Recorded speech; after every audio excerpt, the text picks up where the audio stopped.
Good evening. My name is Mackenzie Hunt, and I attend Missouri State University, and today I will be discussing sexual abuse among children with disabilities. Developmental disabilities are a group of conditions due to an important impairment in physical, language, learning, or behavior areas, which typically begin during the developmental stages and last through an individual's life. This does include intellectual disabilities such as Fragile X syndrome, Down syndrome, Prader-Willi syndrome, and fetal alcohol syndrome.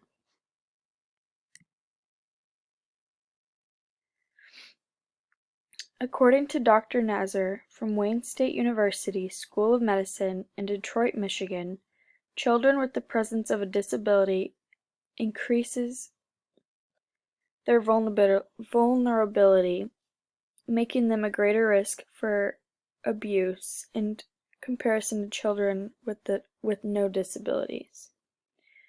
We'll just take a look at some of the reasons on the next slide.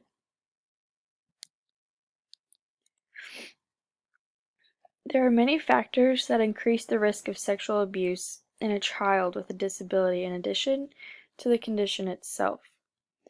They may be viewed as unable to comprehend sexual education. Depending on the severity of the disability, intimate care may be required, such as like a group home or an ISL type setting, which makes it difficult for the children to differentiate intrusive behavior from those of daily routines. Adult caregivers increase the chances of the child being more compliant to authoritative roles and less likely to resist and report sexual abuse. Their disability may prevent them from being able to communicate or describe effectively the events that occurred to make a credible report. So now I'll talk about the problem that I have identified. There are difficulties in reporting sexual abuse in children with disabilities to the social services. In the article, it's like piecing together small pieces of a puzzle. Difficulties in reporting abuse and neglect of disabled children to the social services. Reasons are given as to why reporting is so difficult. The reasons include being too close, which means that the perpetrator may be someone like a parent or a step-parent, so the child doesn't feel like they can disclose the incident because the person is close to them. That may also cause a little bit of confusion. Ideas about family meaning that a disclosure isn't taken seriously because the person who is told about the incident is afraid of breaking up the perfect family or causing some type of disruption in their lives. Lack of evidence, that's pretty self-explanatory to ensure that the wrong person isn't prosecuted. There needs to be a certain amount of evidence collected, and that is very difficult to gather in sexual abuse cases. And lastly, consequences. Whether it's the child who reports for someone, or it's like a teacher or someone close to them, the fear of what might happen to that child can often create just they would rather not disclose and report just because they don't know what's going to happen to the child or where that child might go.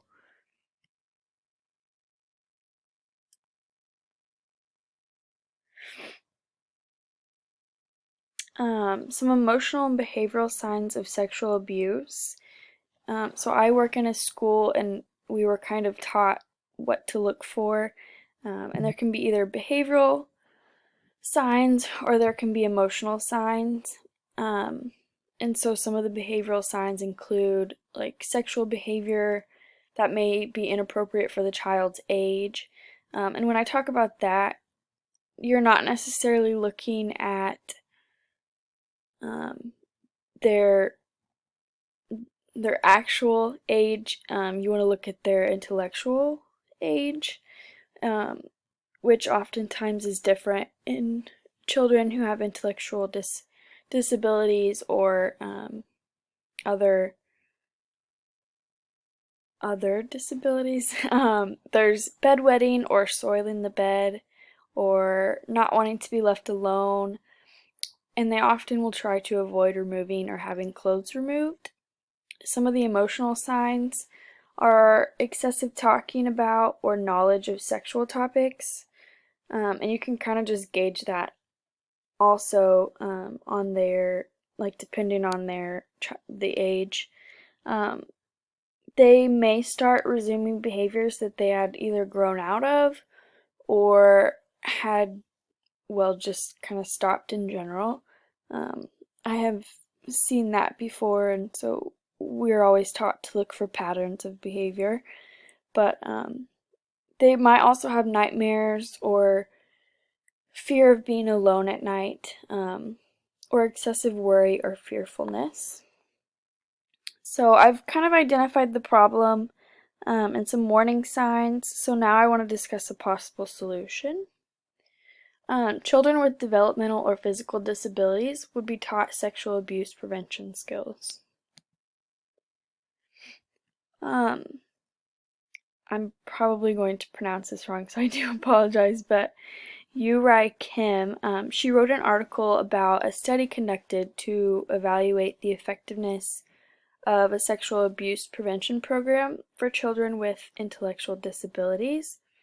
And more specifically, when the effectiveness of the program was evaluated, measures were conducted in community settings to assess whether or not the acquired skills would be applied and maintained over time.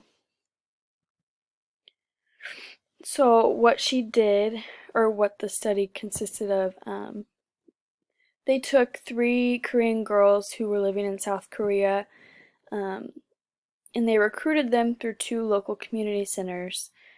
And when picking the children, they had to meet the criteria that is listed. They had to be diagnosed with mild to moderate intellectual disability. They had to be grades 4th through 6th. Their verbal skills had to be sufficient enough to participate in role playing, and they hadn't received prior training for child sexual abuse. Another key point was that written consent was given by the parents. And so it was kind of set up to where they would receive training, and there was given role play assessments, and they were conducted either in the community centers or the homes. And in the community centers, it was a room with a table and chairs, and they were arranged to allow the trainer and the child to sit facing one another. That way they could role play easily. The generalization probe sessions were conducted in the beginning. They were also conducted in the community settings where they were likely to be visiting, and also the trainer was female who was majoring in special education. So each participant, their skills were assessed prior to training using 3 to 6 role-playing assessments, just to kind of build a stable baseline. And then the sexual abuse prevention program consisted of training sessions, 5 of them, in which the following topics were covered: body ownership, body parts and private parts, discrimination between appropriate and inappropriate situations, and then how to verbally and physically refuse abusive lures and report incidents. And this training occurred 2 to 3 times a week with a variety of teaching methods. So in the end, the study did prove to be successful, and all 3 girls acquired sexual abuse prevention skills through the program. They were able to generalize the skills and maintain the knowledge for 10 weeks in real-life settings. So in conclusion, there are thousands of cases that go unreported, and I believe that even if we were just to start small, kind of like they did here, then we could maybe change or just kind of alter it in a way to fit different disabilities. That way all kids were being included in this.